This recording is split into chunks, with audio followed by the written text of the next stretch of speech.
Bom, galera, vamos continuar com números complexos. Vamos para a segunda parte aí da nossa aula sobre números complexos, voltando a falar do módulo de um número complexo e do seu argumento. Vimos no final da aula passada que o módulo de um número complexo é representado por z entre barras. E este módulo do número complexo é o módulo. Ele pode ser calculado por a e b. Z igual a A mais BI.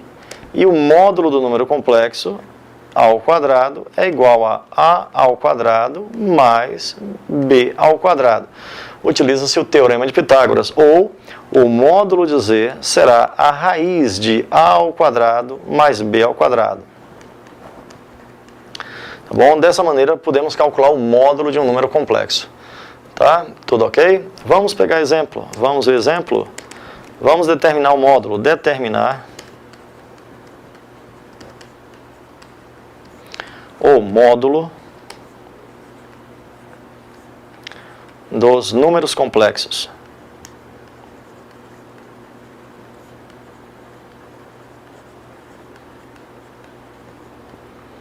O módulo dos números complexos. Vamos começar com a letra A. O número complexo z igual a menos 3 mais 4i. Quem é o módulo desse número complexo? Bom, temos que o valor de A é menos 3 e o valor de B é 4.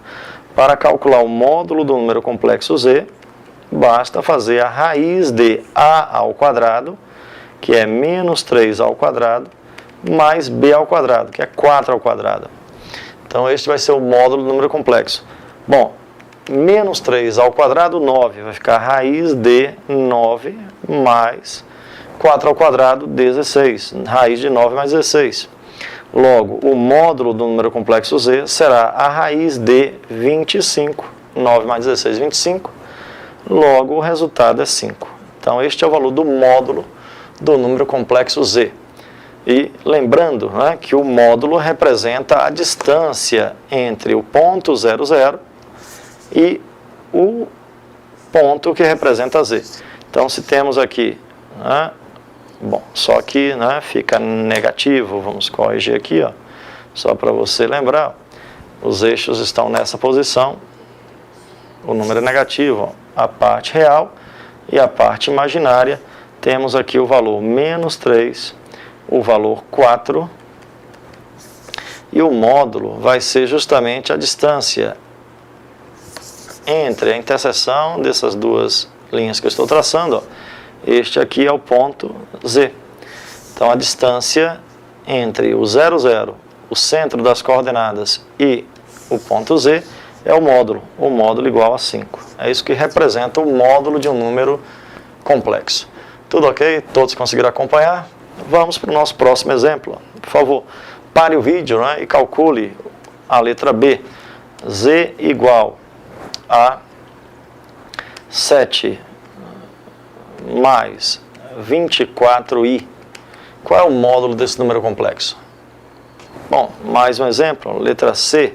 O número complexo z é igual a menos 6 menos 8i. Então, pare o vídeo, calcule o módulo desses dois números complexos. Bom, se você parou o vídeo e fez o cálculo, encontrou o seguinte, z é igual a z, módulo de z é igual a raiz de 7 ao quadrado mais 24 ao quadrado. Bom, quem é 7 ao quadrado? 49. Então, módulo de z é igual a raiz de 49 mais 24 ao quadrado dá 576. 24 vezes 24, 576. 576 mais 49, o resultado será 625. E tem raiz exata. Raiz de 625 igual a 25. Tudo ok? Se você não lembra como é que obtém a raiz, revise a parte de matemática básica, que foi mostrado isto no curso gratuito de matemática. Tudo ok? Vamos para a letra Z igual a menos 6 menos 8i. Vamos calcular o módulo? Corrigindo, se você fez o cálculo, encontrou que o módulo de Z será igual a raiz de menos 6 elevado ao quadrado menos mais, né? Menos 8 também elevado ao quadrado.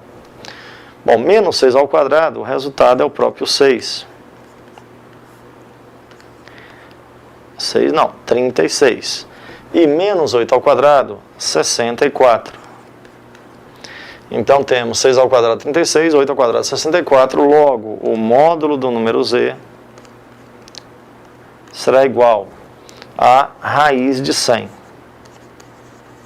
E a raiz de 100 igual a 10. Então, módulo do número z igual a 10 neste caso. Tudo ok? Todos conseguiram acompanhar? Espero que você tenha, né, acompanhado essas ideias. E agora saiba calcular o módulo de um número complexo z. Bom, vamos para, né, o argumento de z. Tá certo? Bom, o valor do argumento, né, é o ângulo. O argumento do número complexo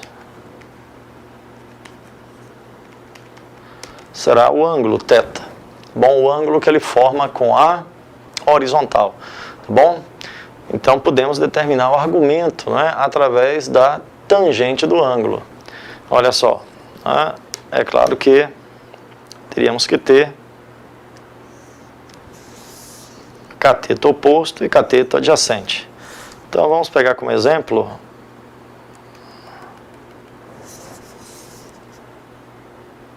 vamos supor, né, que tenhamos aqui um número complexo I e R, temos aqui um número complexo Z, onde, né, temos aqui a parte real. Parte real, vamos supor que seja raiz de 3 e parte imaginária 3, por exemplo. Então podemos determinar este ângulo, né? Como é que se determina esse ângulo? Vamos ver. É claro que para isso você tem que lembrar da trigonometria, ó. Este é o argumento do número complexo. Tá bom? Este é o argumento. Bom, eu sei que, pegando este triângulo, vamos desenhar esse triângulo para determinar aí o argumento. Este triângulo é um triângulo retângulo. Temos aqui o ângulo reto, ó. Eu estou me referindo a este triângulo aqui, ó. O ângulo reto, esta distância aqui é o módulo de z. Aqui temos o ângulo θ, que é o argumento. O cateto oposto será o valor 3. Bom, e o cateto adjacente, o valor será raiz de 3. Então, por definição, a tangente do ângulo θ será igual a cateto oposto sobre cateto adjacente. Ou seja, cateto oposto 3 sobre raiz de 3. Ó. Logo, teremos 3 vezes raiz de 3 e raiz de 3 vezes raiz de 3, que é o processo de racionalização. Raiz de 3 vezes raiz de 3 dá raiz de 9. Fica raiz, 3 raiz de 3 sobre raiz de 9. Bom, raiz de 9 é igual a 3. Então, a tangente de θ, né, é igual a 3 raiz de 3 sobre o próprio 3. Logo, a tangente de θ é a raiz de 3. Bom, como é que se encontra θ? Θ é o ângulo, que é o arco, cuja tangente, é escrito assim, o arco tangente, arco cuja tangente é a raiz de 3. E qual é o arco cuja tangente é a raiz de 3? Bom, aí você vai ter que lembrar, né, que a raiz de 3 corresponde ao ângulo de 60 graus, tá bom? Então, este é o argumento do número complexo, 60 graus. Tudo ok? É claro que nem sempre, né, o valor seria possível determinar, mas nesse caso é possível porque a tangente do ângulo de 60 é raiz de 3. Pelo menos tem que lembrar, né, das tangentes dos principais ângulos, 30, 45 e 60. Vamos colocar uma nota. Ó. Tangente de 30 graus, já foi visto isso, né? Então revise trigonometria. Tangente de 30 graus é raiz de 3 sobre 3. A tangente de 45 graus é igual a 1. E a tangente de 60 graus igual a raiz de 3. Tá bom? Então, se aparecer raiz de 3 sobre 3, 30 graus. Se o resultado for 1, 45 graus. E se o resultado for raiz de 3, como foi anteriormente, 60 graus. Este é o argumento de um número complexo. Bom, minha gente, vamos falar sobre as potências da unidade imaginária. Vamos falar sobre a unidade imaginária.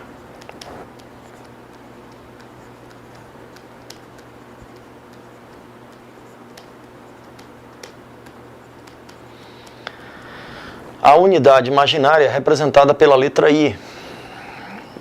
E este I nada mais é do que a raiz quadrada do número menos 1, ou simplesmente raiz quadrada de menos 1. Não precisa colocar esse 2, né, como índice da raiz. A raiz quadrada de menos 1 representa a chamada unidade imaginária. Bom, a unidade imaginária, ela tem as chamadas potências. Vamos relembrar as chamadas potências de I.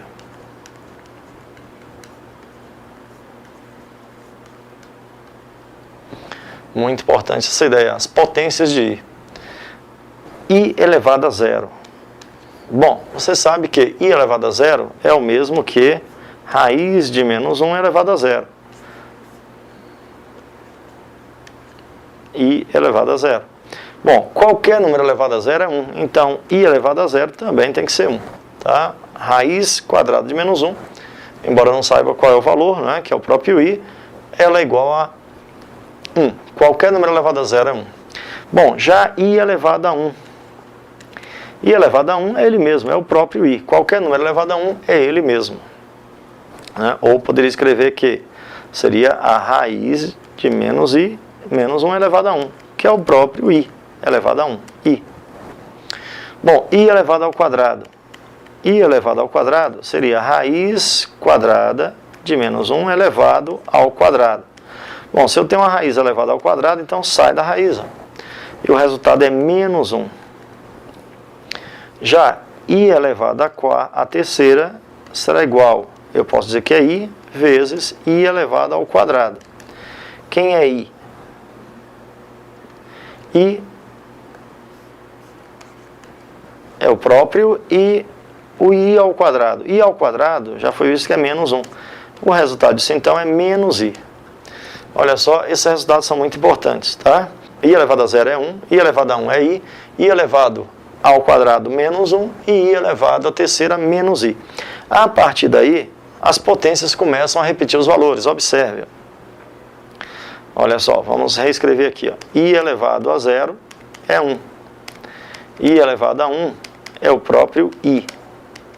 I elevado ao quadrado é menos 1. Menos 1. E I elevado à terceira é menos I.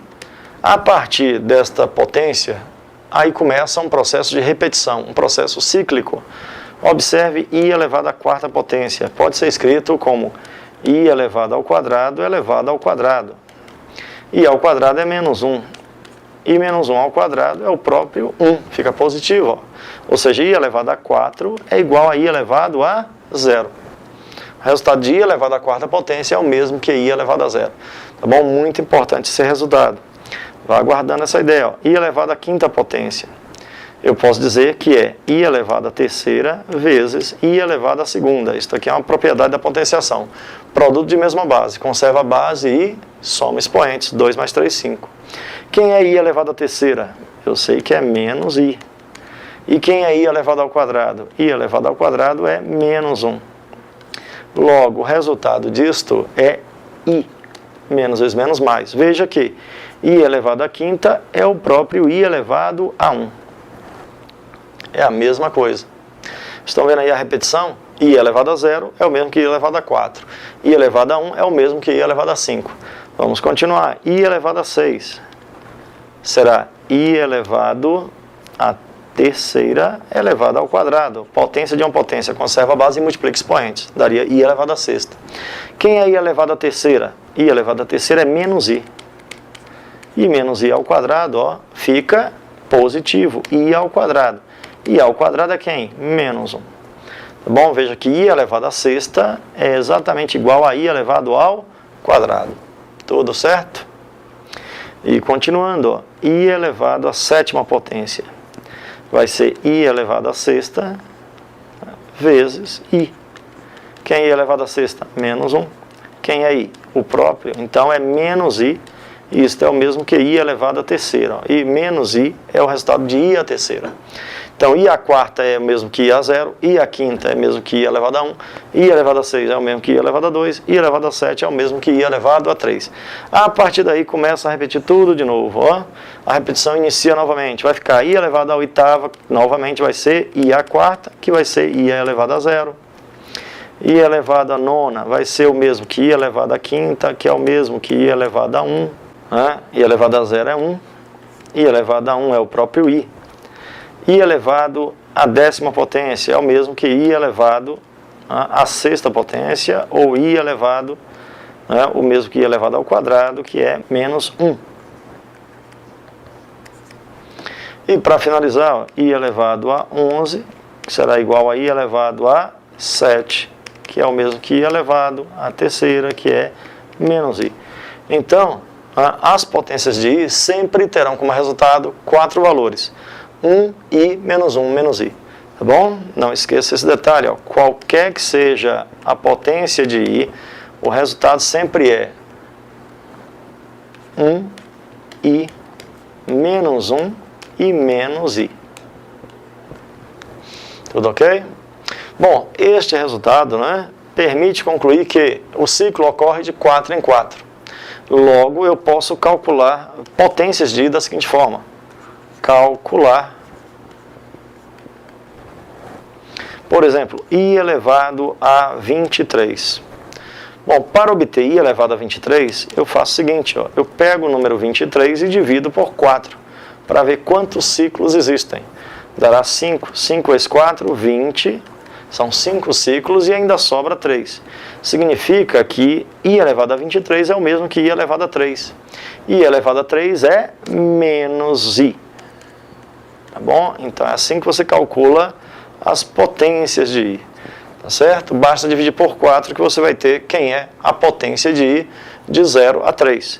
Vamos ver? Repetindo, I elevado a 42. I elevado a 42, pegue o 42 e divida, né, pelo número 4, dará 1 vezes 4. 4, sobra 0, baixa o 2. Não pode dividir, coloque 0, tá bom? Então, vai dar 10 vezes 4, 40 e sobra 2. Então, I elevado a 42 é o mesmo que I elevado a 2, que é, né, menos 1. I elevado ao quadrado é menos 1. Ó, corrigindo aqui, né, aqui é menos 1, tá bom? É I, 1I, menos 1 e menos I. Bom, e gente, continuando, ó. Quanto é I elevado a 201?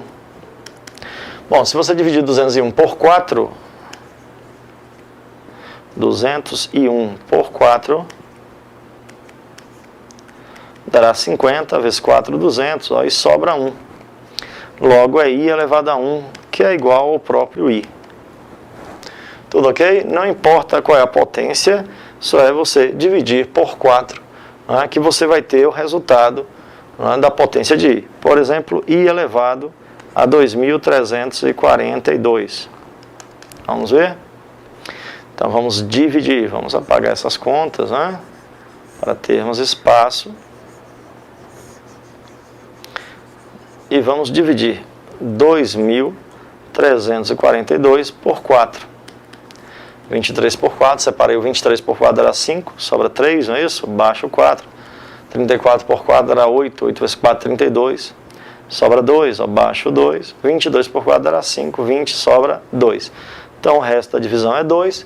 Então I elevado a 2.342 é o mesmo que I elevado a 2, que é I elevado a 2 é raiz de menos 1 elevado ao quadrado, menos 1.